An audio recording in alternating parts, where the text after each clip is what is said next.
how do you create feeling with inert materials? Now, the Greeks knew how to do it. I've got a picture of the charioteer, 500 BC. When I saw it when I was 40 years old, I started crying, and I thought, that's what I want to do. I want to be able to build a building that makes people, moves them 500 years from now.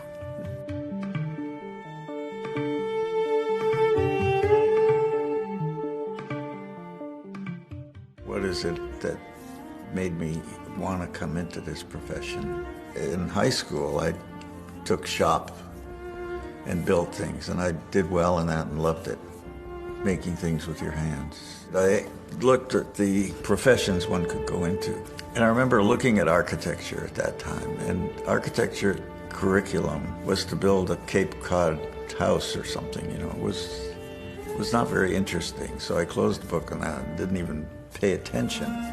But I did go to the lecture series on Friday nights at the University of Toronto. And there was a guy from Finland showing his buildings and furniture, and that guy turned out to be Alto. So I was kind of peripherally interested. I didn't know I was interested. I was intrigued by the way things were built. When I got to LA, I went to night school at LA City College. I took a ceramics class with Glenn Lukens, who was a well-known ceramist. And he's the one that, after a year, told me not to stay in ceramics. He said, you're not going to like this. I think you should look at architecture. He was building a house by Rafael Soriano. I visited the site. Rafael Soriano was telling people to move beams around, and it was kind of exciting. I guess my eyes lit up. The first buildings I designed looked like Rafael Soriano. He got to me.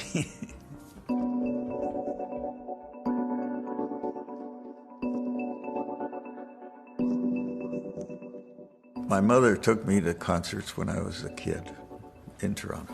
And I'm still to this day very interested in the topic, buildings for music, because you get a relationship between the orchestra members so they hear each other.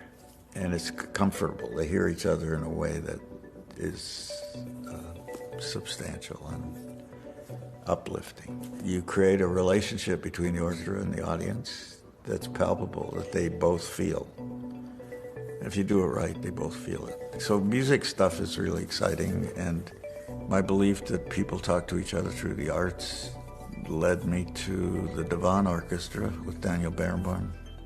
He and Edward Said created an orchestra where Palestinians, Syrians, Lebanese, Egyptians play in an orchestra with Israelis. And so I designed their 700-seat concert hall in Berlin as a gift to the orchestra. And it really works. So that's the music stuff. The art stuff is also there.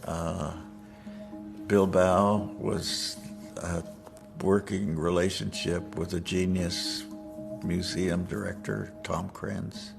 And it's that collaboration that led to the project that we built, which was a very inexpensive building compared to museum buildings. Bilbao was built for $300 a square foot. So it's, and it came in slightly under budget. And its return on investment has been beyond everybody's wildest dreams. I mean, if you start to use curves, you think it's more expensive than a box, right? But we've developed with our French friends who build airplanes, with their software, we were able to demystify shapes so you could build them cheaply. And we built it like a warehouse, a big warehouse. Every contract has a 15% layaway for change orders.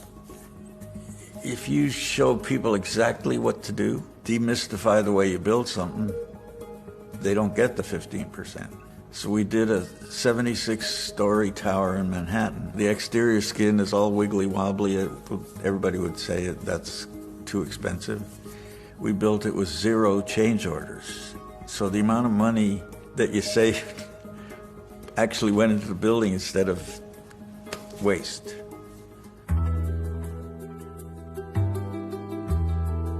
So we experiment with the feelings generated by materials.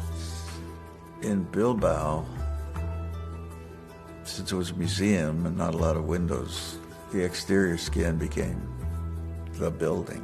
It's a rainy climate, and so stainless steel went dead. Stainless steel is exciting in California because you got a lot of sunlight. By accident, I had a piece of titanium, and I looked at it, and I put it out on a post, and it rained, and it turned golden, and it felt right. And so I said, that's what we got to use. When you go to Bilbao and it's cloudy skies, the thing turns golden, and it's really beautiful. In Arles, France, we're just completing a building for a special lady, Maya Hoffman, and it's where Van Gogh did Starry Night. And I've always wanted to paint on a facade with natural light.